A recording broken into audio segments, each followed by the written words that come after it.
there. Welcome to Chat Time with Wendy. This is the last episode of Chat Time with Wendy, at least for now.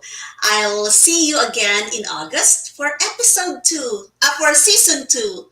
May season talaga, no? Do you know that we have done 16 episodes in total since we started in January? And that was very consistent every Saturday night at 9 p.m. Philippine time, 10 p.m. Korea time. So naging consistent tayo. So I would like to thank all of you who have been waiting and watching since the very beginning. Kahit konti lang kayo, but I really appreciate your presence.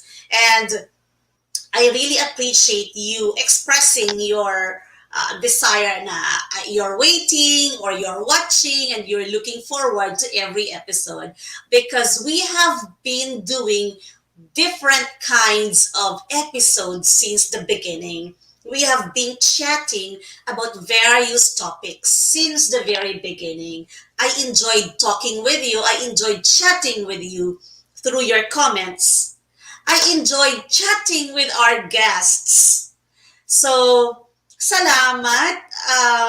As usual, as I always do, I acknowledge those of you who have been waiting. I don't know if Kathia is still here, but thank you for visiting a while ago.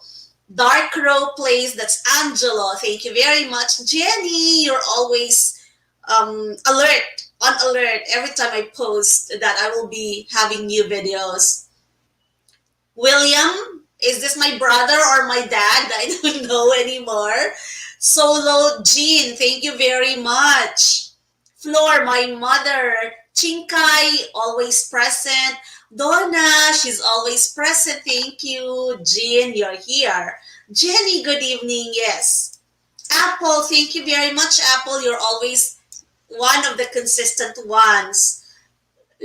Jenny said, lahat po ng episodes niyo, Miss Wendy, talagang kaabang-abang. Thank you so much, Jenny. Chinkay, Marilu, ingat ka dyan sa Israel. Chillax, thank you, sis, for coming. Wow, Chairman Neon, thank you so much. I would have wanted to guest Chairman Neon also, but he's very busy because he's one interesting person. Our guest for today is very, very special because she's a mom and all moms are special. At alam nyo, very timing talaga, tinaon talaga namin to because she will be she has given birth just last week and we will be talking about the pampering that women or moms get when they give birth here in Korea. After we chat with her, I bet you would like to give birth here in Korea. So without further ado, welcome natin, Lannie! Hello, everyone. Hi, Lannie. Good evening. Yes, good evening po. Magandang gabi or mayong gabi sa aton sa Iloilo. Lannie is an Ilongga like me. You know, Yes, I yes. was very, very interested in guesting her here because I really wanted to talk about this pampering that mom receives after giving birth. Because the first time I saw her was during the time when she gave birth to her firstborn, si Temin. And I saw how pampered she was. May mga facial, may mga massage. So I wish I gave birth here in Korea. So Lannie, how are you now? You just gave birth. Yes, that's right. So I gave birth last week, May 6th, 1:15 in the afternoon. And I think, day 10 ko na dito in totality.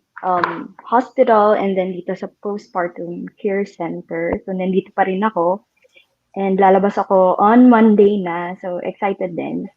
Kaya today, actually, I received my last services. Kaya I think I'm so relaxed and my body is really recovering well. Oh, pakita natin si si baby. Sure, sure. Baby, si how do you pronounce her name? Oh, my second born? Yes, si Tehi. Tehi. Tehi.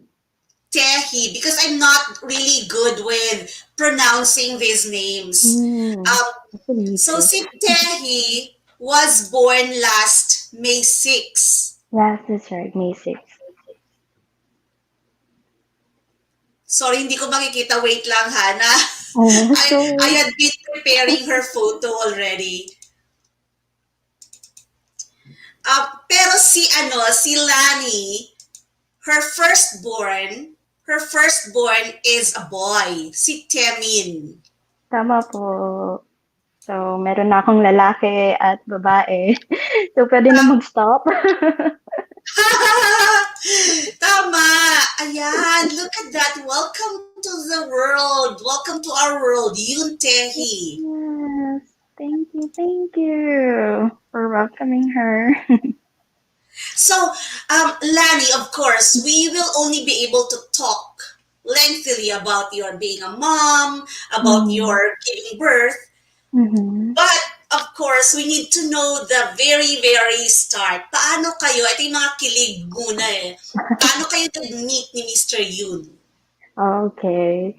So, to meet, or maybe how we got to know each other. So, Yes, how did actually you get to know through each other? connection.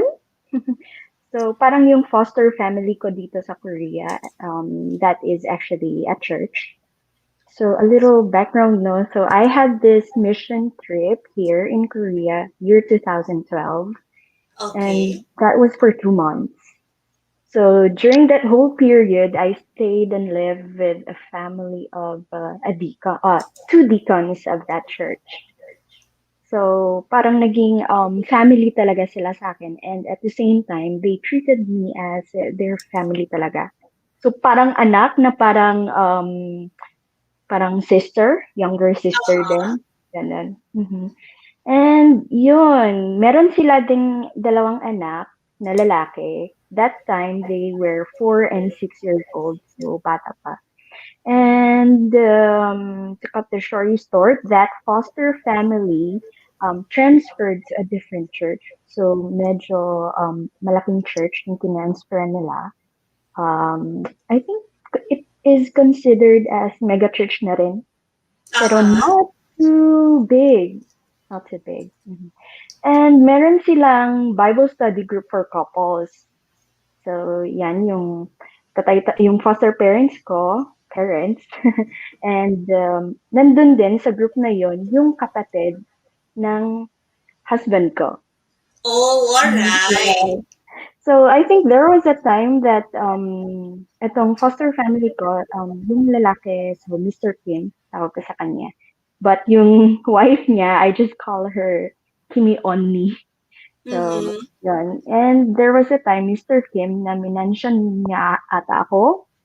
So, because of that, naging interested yung sister-in-law ko. So, she asked Mr. Kim if maybe he could introduce me daw to her younger brother. Uh-huh. So, ayun, nag-start. So, inasa ko ni Mr. Kim kung, oh, Lani, may boyfriend ka ba? So ako naman, through Kakao Talk, kasi nasa Pilipinas na ako nun. So, anyway, may boyfriend ka ba? So ako naman wala. And then he mentioned na, oh, meron dito interested sa'yo. But we'll see. So siya muna kikilala daw doon kay husband ko before he Mm-hmm. reintroduced him to me. And then yun, nakita niya naman na mabait. Mabait yung asawa ko. And then minention pa niya na, he's fine. So, okay din yung family niya. They're all Christians then, including the mother and the two sisters, elder sisters. And then, stable din daw siya. So, pati yun na-mention ni Mr. Kim. I think Koreans, they think about stability din for the Oo, that's future. really part of their culture, no? Kaya minention niya yun sa'kin. Pero sa'tin, um, that's not important. Yung sa akin, yung important yung, yung love with that person. I think yan yung nangingibabaw sa Pilipino. So, Oo. yun. So, di ko mind yun na, okay siya, stable, ganyan. So, after that, okay naman ako. So, nag-start na, in-introduce niya ako, nagkaroon kami ng group chat. So, group chat muna talaga sa una. So, si Mr. Kim, sister niya, yung husband ko, and ako. And then, after maybe a few days, ayun, hiwalay na kami ng chat room. What Yeah. could go wrong, no? Kasi, family mismo, sister mismo nag-introduce sa inyo. Did he go to True. I'm sorry? Did he go to Iloilo before you got married? Actually, sa Manila na ako nun. Kasi sa Ah, Manila all na ako right. nag-college, tapos dun na rin ako work. Kaya, dun na kami nag-meet sa Manila. Okay. So, tapos, syempre, to cut the long story short, you Mm. got married and you live in this very cute house in Chonan. Yes, kitty house. And Friends, very, whenever I see whenever I see Lani posting about her family life in Chonan, I so love it. Kasi, ang nakikita ninyo, I'm sure ang mga nakikita ninyo dito sa mga posts, sa mga pictures of houses and mga apartments, 'di ba? Mhm. But si Jenny tuloy because Jenny has just commented. Um, si Lani, si Lani lives Mhm. in Chonan. Lani, bakit doon kayo sa Chonan and not in Seoul? Is it because he Mm. lives there? The family lives there? Yeah, so taga dito talaga sila sa Chonan. Pati yung parents Okay. niya dito na. Kaya dito kami sa Chonan and dito rin yung family business. So hanggang dito lang kami. Oh no, not lang kasi ang ano Mm. nga ang very idyllic ng inyong setting. So Actually, it's gusto ko din talaga dito. Kasi parang chill lang din. it's very rare, 'di ba, for families, for Korean families, at least sa Seoul ha, to live in a Mhm. house. And Mm. you have that perk of living in a house, which is, I think everybody Oh. wants that. Almost everybody wants that because it's so nice and so, and Mhm. especially in that Oh. setting. Yeah. Um, did you ever wish to live in Seoul as well? Because almost everyone wants to be in Seoul, then wants to see the popular destinations here, tourist destinations. So may mga time ba True. that you wish to be in Seoul or you just love it there na? I love Chonan. Yeah, kasi parang modern city na rin siya. And hindi siya ganun kalaki, hindi rin ganun kaliit.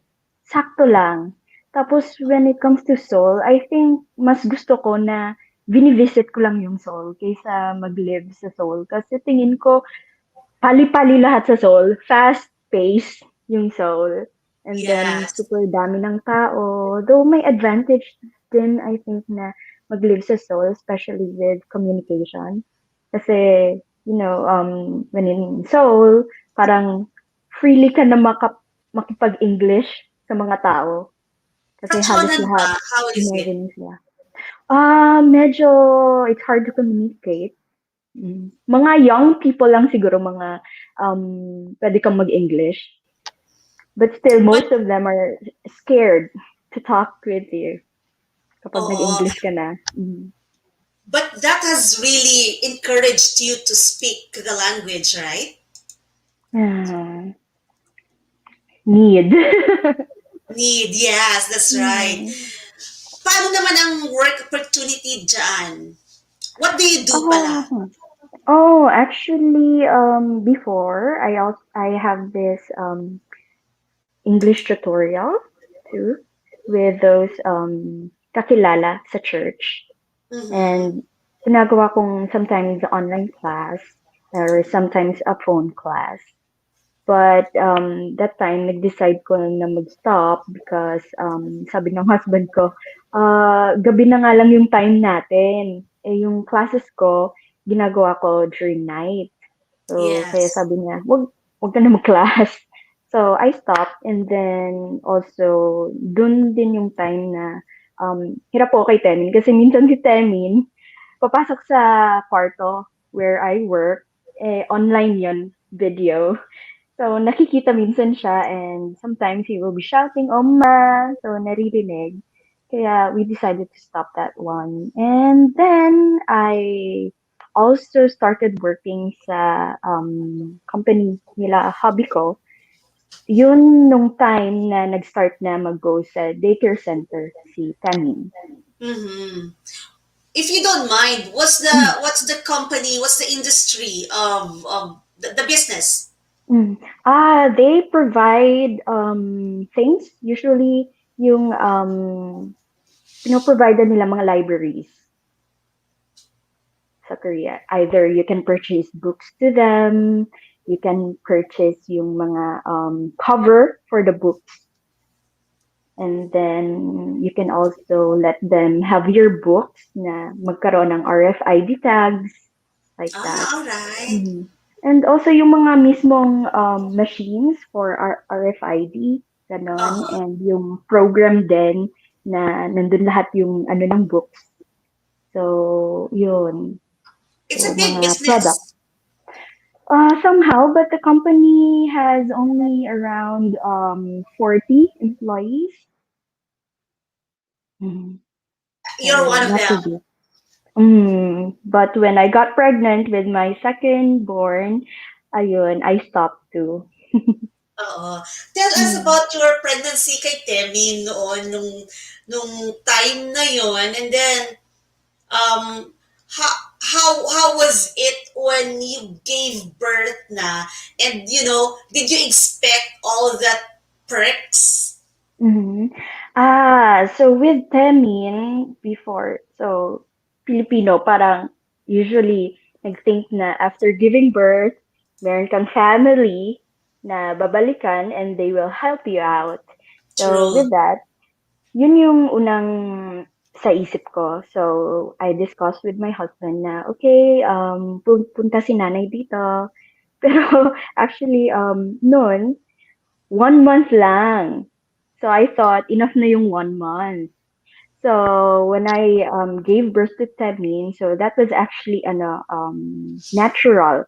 So hinintay namin na magkaroon talaga ng active labor kay Temin noon. So pinanganak ko siya on his 39th week All or right. on my 39th week of pregnancy.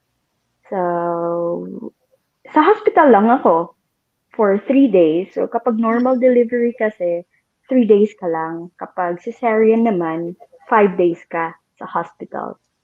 So, nung time na yon 3 days, actually gabi ko na kasi siya pinanganak, 11:38 p.m. So, that is already considered day 1.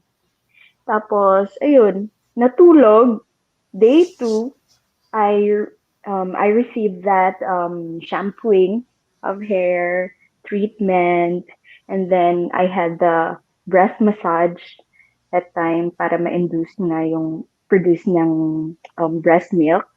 Yun. And then, another tulog, labas na agad. I Uh-huh. think that was 10 in the morning. So, labas ka na agad. So, I actually asked my husband if pwede pa magstay. Kasi sabi ko, parang wala pa rin talaga akong energy. Hirap ako gumalaw nun. So, but then my OB told us na, hindi, okay na. Papasok ka ba sa postpartum care? Sabi namin, hindi. Okay lang yan, sa bahay ka na magpagaling, sabi niya. So sabi ko, wow, grabe talaga tito. So kung standard ganun, then hanggang dun lang. And then, parang pali-pali dapat yung recovery mo. Fast-paced recovery, yun. So, So I just went home right away. that was your first, that was the experience with Temin. Yes, Hindi that's kayo right. nag-avail ng VIP package like you do now. Yeah, so hindi ako pumasok dito sa postpartum care center. Yeah, we call that postpartum care center. So Mm. your mom was there for a month with you? Mhm. Yes, for a month, pero lumabas na si Temin after 2 weeks na siya dito. So, 2 weeks na lang natira sa kanya. And hindi rin, ewan ko, hindi ko rin naisip nun na i-extend siya.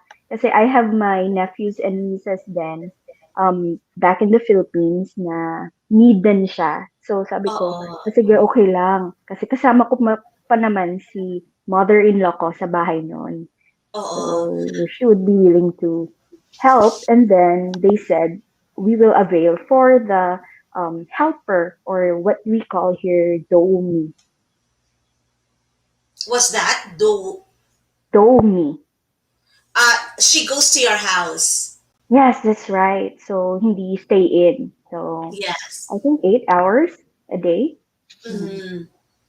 Actually, akala ko that time, yung kay Taemin mo, meron ka Mm-hmm. ng VIP package before because I saw yung Oh. facial, yung Mm-hmm. Mm-hmm. shampoo. So it Mm-hmm. was not even like the way you are, the way you have right now. Pero as it is, Yes.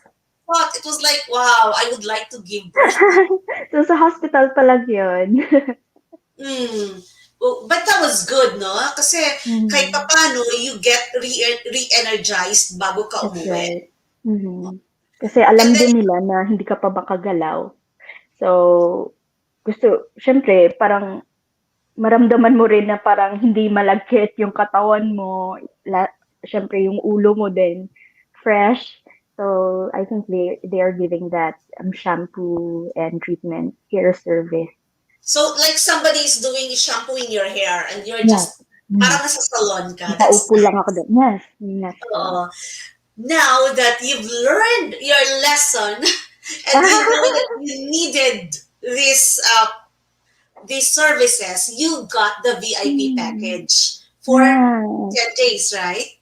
Yes, that's right. So actually, you can choose if you want to have it in 10 days or 14 days, two Oh, weeks. And 14. then, Okay. yeah, meron pa iba actually. Gusto nila 1 month. So you can add if you want to stay longer. So sa 1 month or in your case, sa 10 Mhm. days na yan, the family is not, your husband is not with you, Temin, the kids are not, your kid is not with you, ikaw lang and baby and the nurses there, right? So sadly, because of Corona, hindi sila makabisita. So, yung nangyari, sa hospital pa lang, 3 days in the hospital, kasama ko si hubby. So, wala din siyang labasan. And then, since hindi ako magaling sa Korean, so sabi ko, paano ako sa postpartum care? So, at least 2 days, one night, magstay ka with me here sa postpartum care, sabi ko kay hubby. And then, ayun, nagstay din naman siya with me. Nag-overnight siya dito. So, pwede. As long So they, as hindi ka muna lumabas ng building na 'to. Kapag lumabas ka yeah, na, it's totally okay. You cannot enter anymore. yes. Pero without COVID, before, pwede Mhm. actually mag-visit. Pwede kang bisitahan. Yes, they can visit freely. Oh, that's nice. Pero syempre, we Mhm. understand kasi this is a different time. Everybody, Mhm. especially you have babies there. That's Madami bang right. nag-a-avail ng ganyan? I know of others also who have availed of this one. As of now, marami bang nag-a-avail? So far, kasi may ginagawa kaming temperature and blood pressure check every day. So far, nakikita ko puno, puno yung Puno naman. slots dito. Oo. So we have here 3 floors for the postpartum care. So sa 10th and 11th floor, I think there's a total of around 23 rooms. So there will be 23 moms. And then the Madami. second floor, I'm not sure. Mm. And to think, diba? To think Korea has a very low birth rate. Exactly. But I think because of the encouragement and support from the government, siguro na-encourage sila na, okay, maybe we can try and have maybe one kid. So, dahil din siguro yon. And maybe dahil din siguro sa COVID. Nagkaroon ng mga COVID babies. COVID Um, babies, yeah. yung ganyang experience mo after giving birth, yung after giving birth pampering is Mm. really, come on, an encouragement to moms na yung ganyang Yeah. service. But let's talk about, Mhm. the real issue. Mhm. Magkano? How much is it? Because I'm sure it's expensive and not Ah, everybody can avail that. okay. So, actually, yung naalala ko lang yung sa akin kasi naka-note siya dito. So, it was in Korean won, 2,400,000 won. Mhm. So, That's this two is for million, two million 400,000. four hundred thousand won for 10 days. That's your package. Yes, 10 days na VIP. Yes. So, Mhm. friends, 10 days VIP package in Chonan, ha? Not even in Seoul. That's Oh, no. 2,400,000. That's approximately 2,400 US dollars.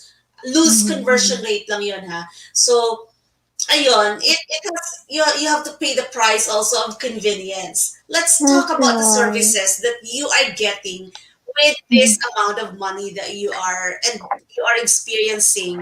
With this amount of money that you paid, what are the services that you are getting? mhm. So, yun. So, actually, we have the after birth massage. So, sinabi lang nila actually sa brochure nila na dalawa lang. 2 times ako maka-receive ng after birth massage na to. Pero they give additional 2 times pa na 50 minutes. So, So you until got today, four. kanina, yes, I got 4. Until kanina, naka 1 hour and 50 minutes pa ako na massage. So, sobrang sarap. And Full body also, yun. yes, full body. Actually, including yung face ko kanina. Inano din nila. Mm. Mhm. And then, aside from that, meron din facial. And ito, nagulat ako kasi hindi ko in-expect. Akala ko, kung the usual lang na facial with the mask and whatever they do with that, with the facial massage too. Pero kasama pala yung meron siyang laser. So, Oh, kinuha, wow. mm, so kinuha pati yung, siguro may mga small warts ako. And Ah, yung that's nice. mole as well, tinanong ako. So, meron actually ako mole dito sa upper lip ko. Tinanong Oo. din to kung gusto kong ipakuha. Pero since yung other moles ko, inunang kinuha, and na-feel ko, oh, ang sakit pala. Hindi ko Mm-hmm. nga kasi in-expect na may laser thing pala na tatanggapin din ako. So, since masakit, sabi ko, malaki-laki yung dito sa upper lip ko. So, sabi ko, ay, Doc, huwag mo na tanggalin. Kasi feeling ko mas masakit. Yan. And So, you have to yun, may go back kasamang for laser. it ulit. Kasi meron pang isa. Not laser, hindi nakasama yung laser. So, once lang yung laser na yon. So, I have to go back for another facial. And with vitamin C na in-include din. Mm. Ganon. Yeah, I Mhm. meant if they will take out your mole, Mm, you have to go back again, lalo na kung medyo deep siya and medyo malalim. malalim Mm. and Mm. malaki. Because I had mine taken out before. Yes, right. So I had to go back. So yun. Mhm. Ayan, How many so times did you go back, Miss Wendy? dapat tatlo, but I Mhm. only did two. I think I need Ah, to go again. I see. Kasi yung sister-in-law ko din, kumuha din siya ng parang gantong package na, hindi dito, sa labas na, for quality or for care. Ayun, so, sabi niya nga rin sa akin nun before. So, naka 10 times siya for that. Baka the whole package, yung the facial Mhm. and everything. Mhm. That's Ah, true. Kinuha niya yon kasi may discount. Mas malaki ata yung discount. oo, oo. So, kamusta naman? How was the experience? Yung mga facial mo, mga massage mo, Mm. and of course, this one in the screen, Mm. that's Yes. the foot massage, right? So for this one, unlimited though, pwede kang, it's a self-service foot bath. Foot So, bath. yun. Yes, warm foot bath. So, ikaw lang. And ikaw bahala when mo gusto pumunta dyan to have it. So, but it's only until 9:30 in the evening. Kasi yung sa likod niyan, mga rooms na din ng other moms. So, baka medyo May um, istorbo. natutulog na sila. May istorbo sila sa tunog. Yeah, and Mm. other services, may mga massage chair, pa, and also yung breast massage. So, unlimited siya din. Kung feeling mo, masakit yung, and ayaw lumabas ng breast milk, so you needed to have a breast massage, so you can call and have scheduled for Oh, that also case. you have that assistance from from them, from the staff Mm-hmm. there. It's Yes. very important kasi I remember when I was a new mom sa Mm-hmm. firstborn ko dati. Para I wanted to cry kasi walang lumalabas na breast milk. So iba talaga if there's a professional guiding you, no? Tama. Tapos they give them yung what to do and what not to do. Tapos actually, yung dito sa nursery room ng mga nurses na nagbabantay sa mga babies. So, nung una, I felt na, oh, ang strict nila. Tapos, kasi pinapapump talaga nila kami. Lalo na Mm-hmm. kung you're giving the baby na mag-sleep sa nursery room all throughout the night. So, they encourage na, okay, so mag-pump ka sa room mo.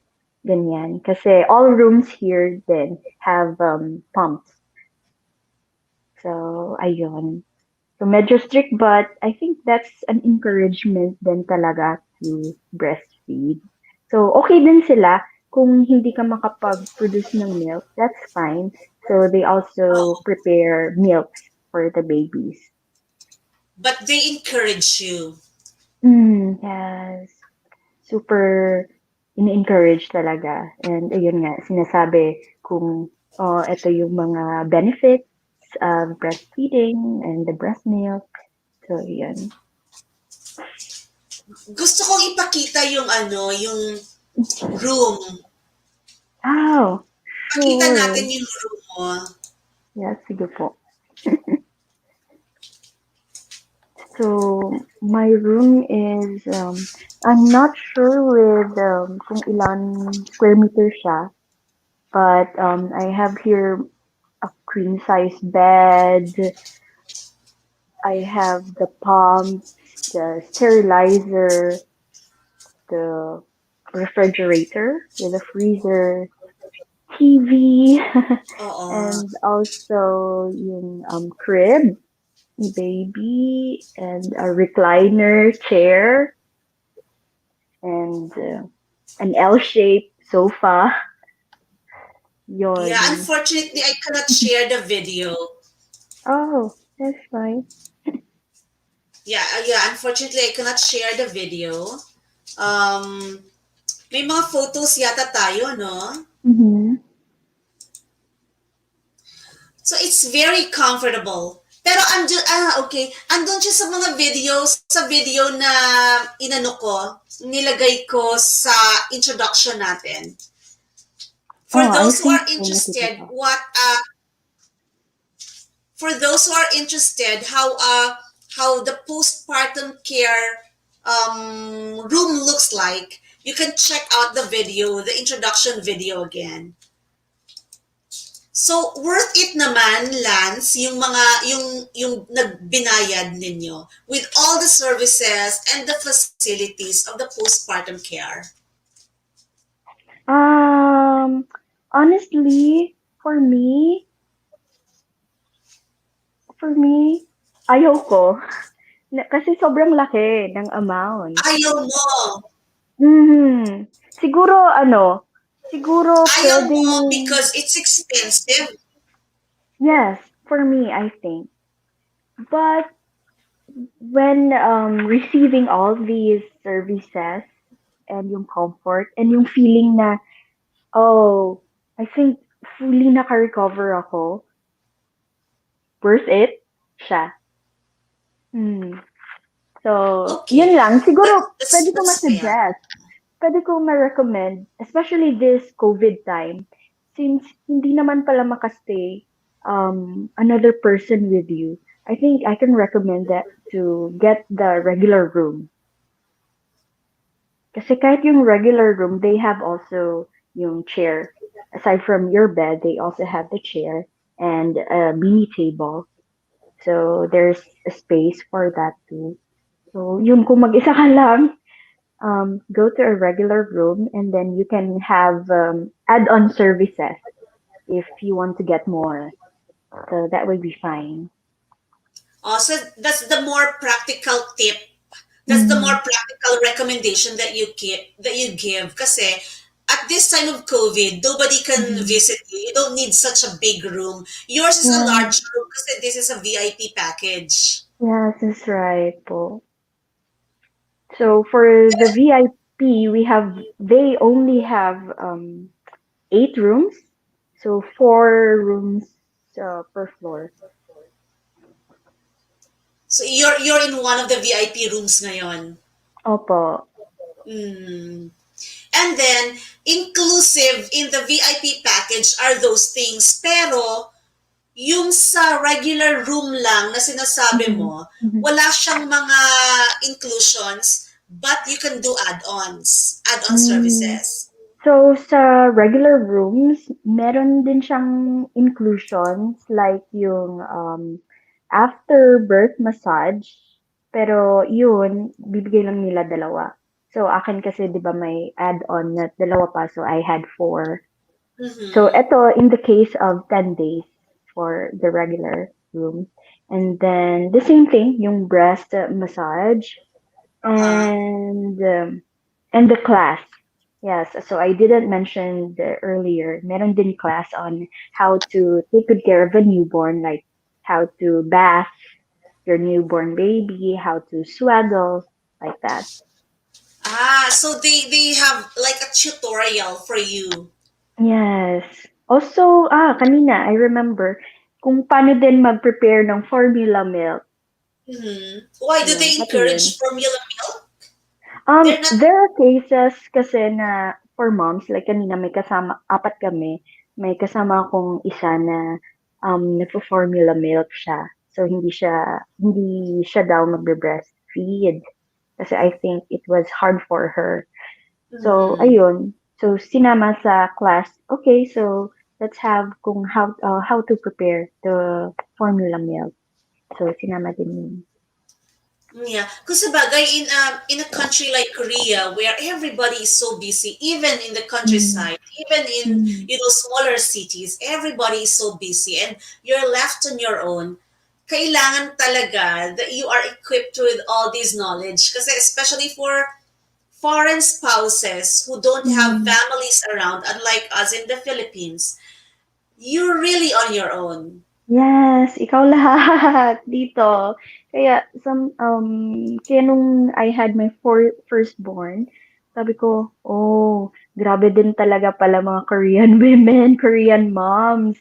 Kasi they had to do Bumihis ka ba? everything. Sobra. Kasi they have to do the household chores and they have the babies to take care of. Pati, syempre, yung pag-prepare ng meals. So, lahat yun sila. Kaya, hindi ko carry. Parang ganun. Kasi nasanay ako before na nandyan si nanay o kaya may helper. So, aral lang ako o kaya tulog, kain. So, nanibago din po talaga ako. Kaya, nung first um, born ko after giving birth, maraming iyakan din. Ito po talaga. Oo, oo. Maraming iyakan and maraming walang tulugan nights, no? Opo. Totoo po. But how was your Um, husband in how involved is he in taking care of your children? Of Temin muna. Kasi si mm, Tehi, magkasama pa kayo ngayon eh. mm. So, like ngayon, good thing naman kasi they have the vacation, parental leave.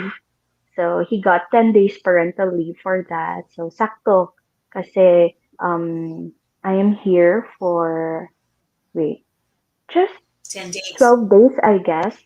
So hindi talaga 13 days kasi Ah, kasama okay. na yung third day ko na paglabas sa hospital.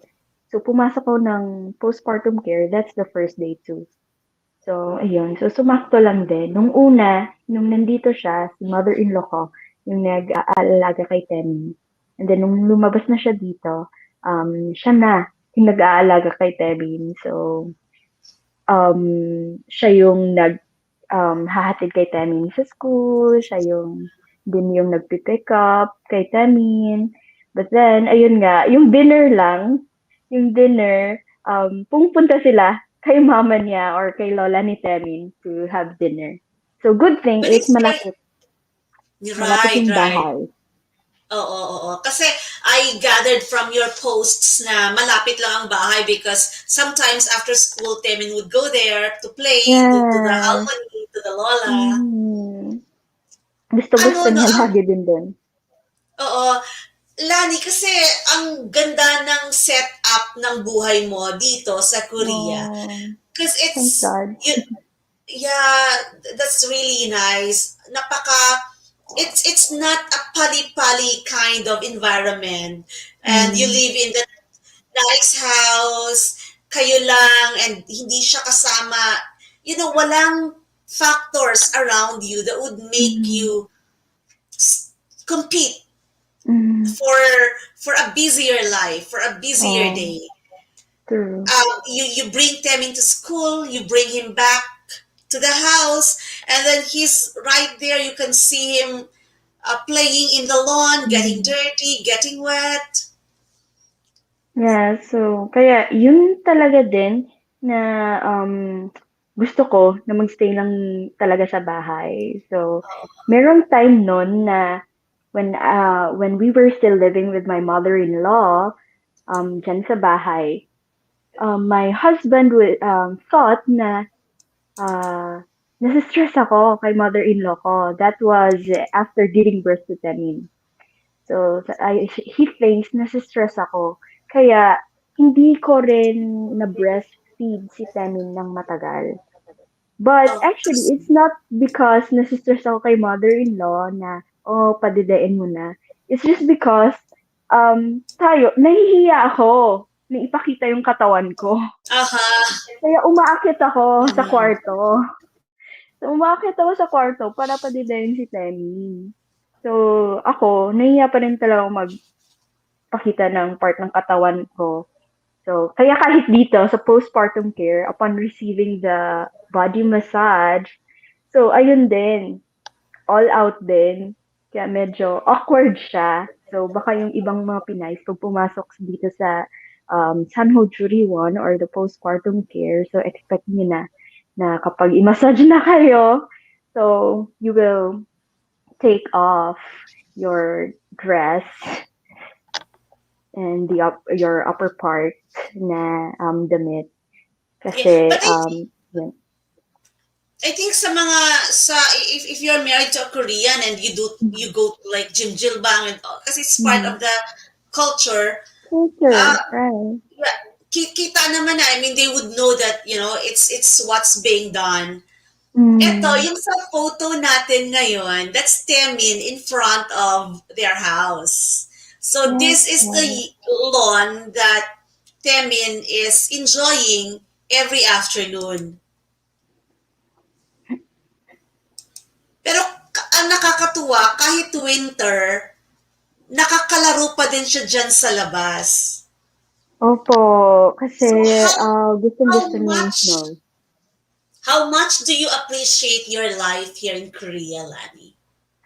Well, sobrang thankful ako kay God. Talaga lang.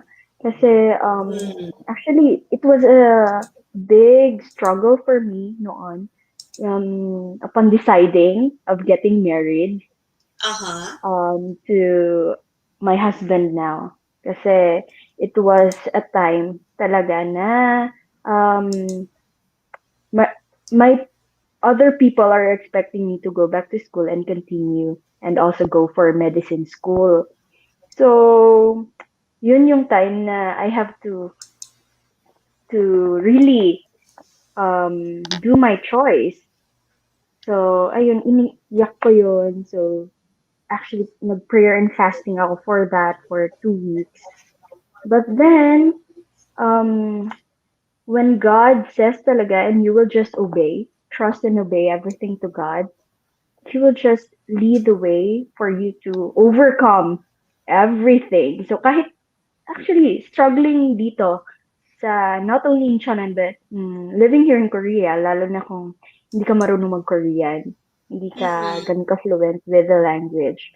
But then, since you just obeyed, I just obeyed then yung sabi ni God sa akin, even though giving up my career. Uh, so, ayun na overcome naman lahat and thankful na I have this Korean family na, makikita natin sa dramas yung mga in-laws, sabi, kontrabida, ganyan. So, then, thankful to God that I have in-laws na very helpful din talaga sa akin. Na sometimes hindi kami magkakaintindihan. Actually, we also had small fights before when it comes to decision making sa family namin. So, I think that's also part of Korean culture na may pakialam talaga yung whole family nila sa decision ng isa. Oo. So, yeah, may mga misunderstandings, but, ayun, nagiging okay naman kasi inopen up ko lang din talaga sa kanila how I even feel.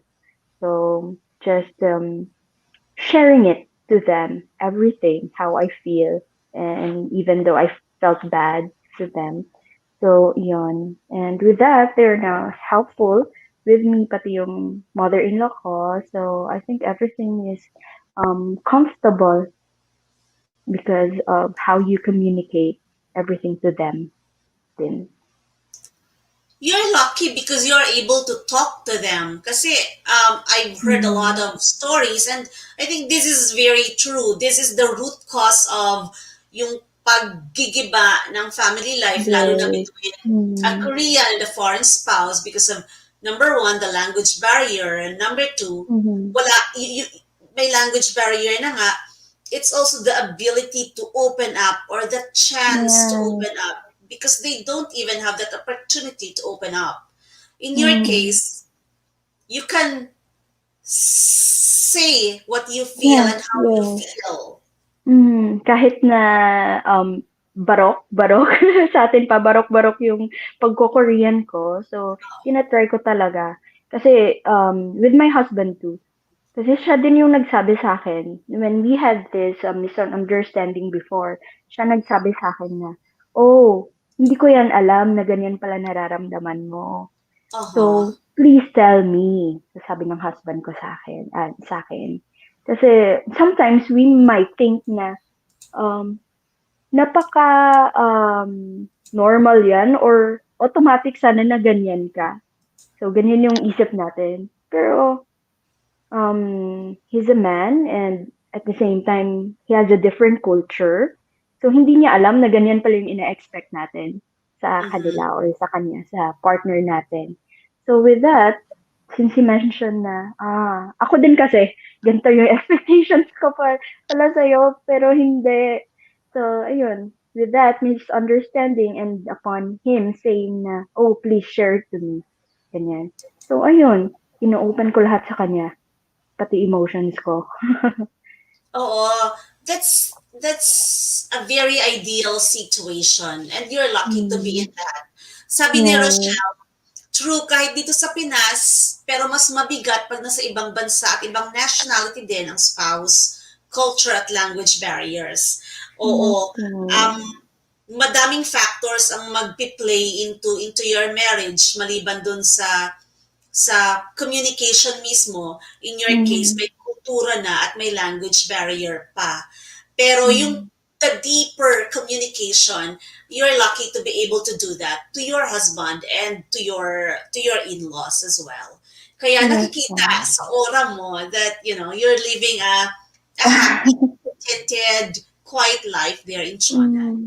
And Yeah. it's really nice to see that kind of situation of a Mm. fellow Filipina living a very quiet, simple, and Mhm.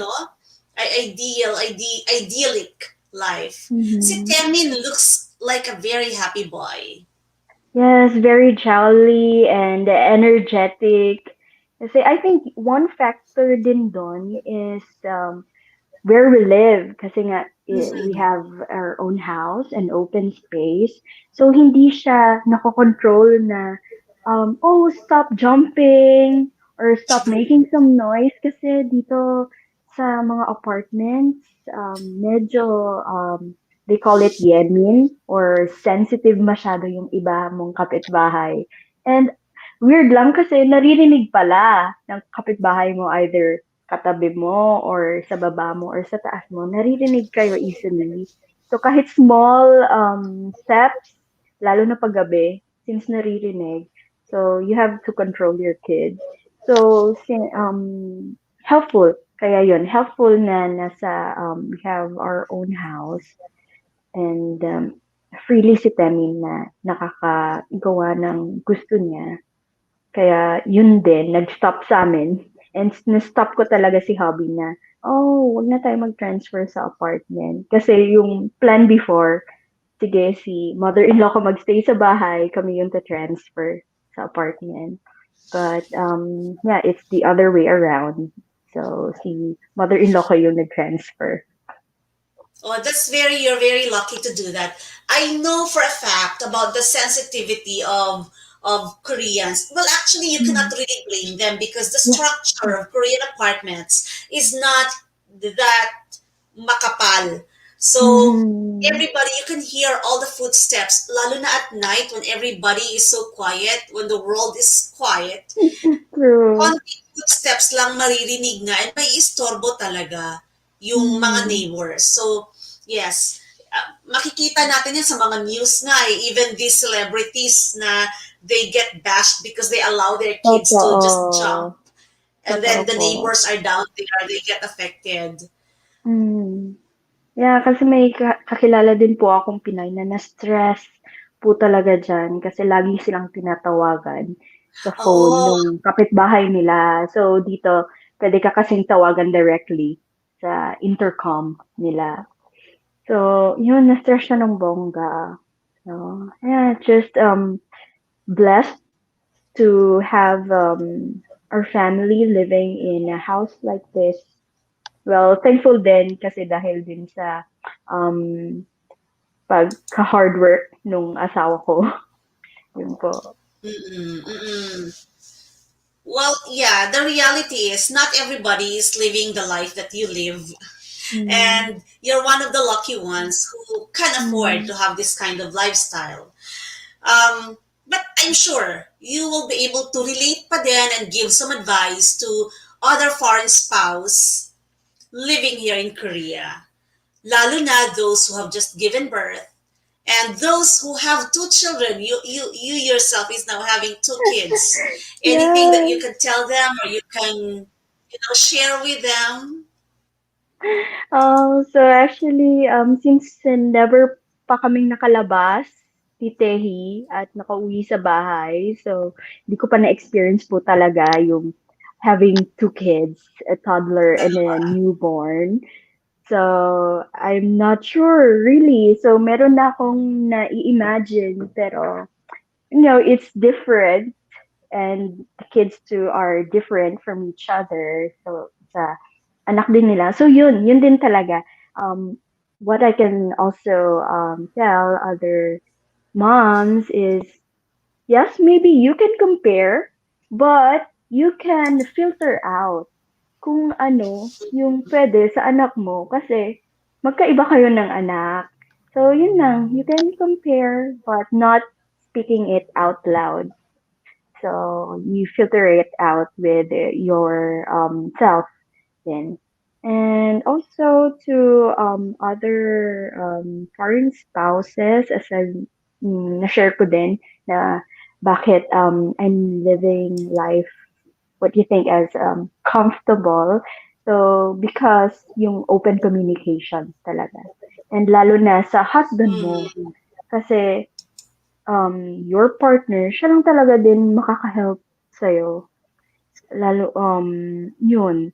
And let your partner know about how you feel. So, in all aspects, even expectations mo sa kanya, and you can discuss yung mga possible changes na mangyayari. And you can open na you'll be needing his help. Lalo na ngayon na kakapanganak mo pa lang, so wala kang energy. So, yun, lagi ko rin nire-remind kay hubby ko every time we call, oh, ready ka na ba? Pag umuwi na kami, I think ganito, ganyan. So, hindi ako makagalaw. Lalo na si Tehi ngayon. I think every 1 hour and a half, tinatawagan ako sa nursery na magpapadede ka na. So, gising siya, ganyan. So sabi ko kay hubby, I think I don't have enough time, so maybe you can give them in lots of your time instead of me. But I will try my best din na will give a time sa firstborn namin. And also, yun, diniscuss namin, what about the household chores? So, siya din na nag-mention na, oh, jaggy ka, me daw, ako, mag-prepare ka lang ng dinner. Enough na yon. And then ako na bahala sa labahan. Sabi niya, ako na bahala mag-clean ng bahay. So yun, just discuss those things too sa partner niyo. So it's okay na you don't have too much time to do the house chores. Kasi aside from that, you need to still recover yourself. Yan. And also, lalo na sa mga first time na parents, so kapag first time father, so mas lalong wala silang alam and they don't even know how we feel. Kasi nung una ko kahit namin. So, parang kung sa Korean pa, sense opso, parang ganon. So, wala siyang, um, hindi niya na-realize na nahihirapan ka na pala or nahihirapan ako. Kaya, speak it out, share it to them, your husbands, how you feel and how to do things, and ask for understanding din. Lalo kapag nag-spike na yung pregnancy hormones and nag-spike na yung after birth mo na we call it, or hopefully, wag naman, postpartum depression, yung ganon. So, sana wag ganon. Kaya, open nyo lang lahat. And also, tell them na kailangan natin sila and sa kanila lang tayo makaka-rely. Yun. And lalo na, we have our God. So, lift or share lang din everything to God. So, I suggest na maging specific ka na i-share, lalo na if you have a request. So, be more specific with your prayer request. Yeah, that's better. Kasi si God naman, waiting naman siya sa atin lagi. So, just open up to Him, surrender, and ask His presence in everything we do and in every aspects in our lives. So remember, He is always ready to listen and be with you para ma-empower tayo. Kaya fighting and faithing tayo mga mamas. Ayun po. Yeah, those are really very important points that you've shared with us. And Mm. especially for new moms and foreign spouses, na cover mo na lahat ng mga tips ng mga sabi ni Rochelle, reminders nga. Before I forget, I'd like to acknowledge Madam Ana Algabre Hernandez is here. Thank you very much. Just sent sending hugs and best regards. She just wrote a comment there. So thank you very much for listening and for watching now, because Yeah. she's also very interested and happy to see and hear Filipinos and Filipinas doing well here in Korea. And It's really Mm, good to hear your story, and hopefully this will also encourage other Filipinas and other foreign spouses to always communicate, because the yeah. secret, the way I see it, the secret to your happy marriage is really, communicating with your husband, communicating with your Mm-hmm. husband's family, what you feel, how you feel, and you are telling him already your expectations of him, and you are Mm-hmm. asking him his expectations of you. So in a way, Yes, because of that, you can meet halfway. And it's very that's right. important because this is your marriage life where both of you has to make adjustments. And especially Mm-hmm. with two babies now, you really Yeah. have to double, triple that adjustment. No matter how financially comfortable you are, Mm-hmm. kailangan pa din yung aspeto na yan sa marriage life ninyo. Mm-hmm. That's true po. So yun. So it's not only you who will be sharing. So you also need to listen as well to them. And of course, let's give an effort, mga Pinays, foreign spouses to really learn yung language nila. And yeah, kahit barok-barok man yung Korean natin. So okay lang po yan. Magigets din po nila yan. And you can add some body language. I guess. Mhm. Yeah. Yeah. So, Lani, continue on taking care of yourself, taking care of Yes your baby, po. Thank taking care of you. your husband and your family. And Yes, I ma'am. will look forward to keep on seeing you in Facebook and seeing your posts, because, I haven't personally met Lani. I just Yes, saw po. her in Facebook, and the usual thing, you become friends through Facebook, you get to know each other's life, and it so happened that she's also Ilongga like me. So it's nice to know doble, kapwa Filipina, kapwa Ilongga, Mhm. and seeing her living a very good life, that's very inspiring to other Filipinas. And it's not just because financially they're comfortable, but because more than that, she makes the effort to communicate. She makes the Mhm. effort to reach out also and make pakikisama with her husband's family, because reality is you are here, you are staying here, you are married to your husband, and you Mhm. are married to the family and the culture na din. Tama po. Thank you very much, Lannie, for sharing with us your time. Kahit na andyan ka pa rin sa postpartum care center, Yes po. Yes, malapit continuously, na ako lumabas. yeah, Um, back to I'm waiting really for the this. reality. Opo. Lalo Mhm. na miss na rin po yung firstborn kong si Temin. I'm Pinapauwi na sure po he, ako. I'm sure he is excited to see his little sister. Tama po.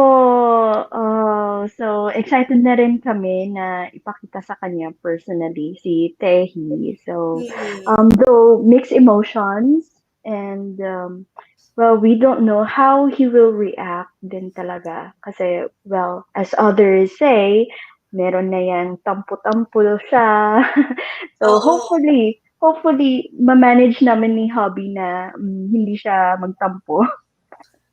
Ayun po. Oo. I'm sure mother instinct will work, will play on that one, on that Yes. relationship. Hopefully po. Thank you very much, Lani. I'll have to say goodbye. Salamat din And po. as I've said, this is our last episode for this season, Oh, because I will be very busy in the coming days, in the coming weeks. But I hope to be back for the season two. Talagang may season tayo. wow. I hope to be back for season two of Chat Time with Wendy in August, when I have settled down that time already. Thank you to all of you who have been here since the very beginning, as I've said, since the for the 16 episodes that we've been doing for Chat Time with Wendy. And iba-ibang topics tayo, iba-ibang usapan tayo, yet you're there. I hope you enjoyed it as much as I did. So, marami tayong mga naka-reserve na if you get to miss our chat time, just go to our playlist in my YouTube channel and check out those episodes. All right? So there. See you around, Lannie. Yes po, see you on Facebook. And hopefully see you Facebook. in person. I Alright. hope. See you around, friends, here. And we will continue with the videos, but we'll see you again for Chat Time with Wendy next time. Goodbye. I'm gonna miss this every Saturday Bye. time with you. Goodbye and good night.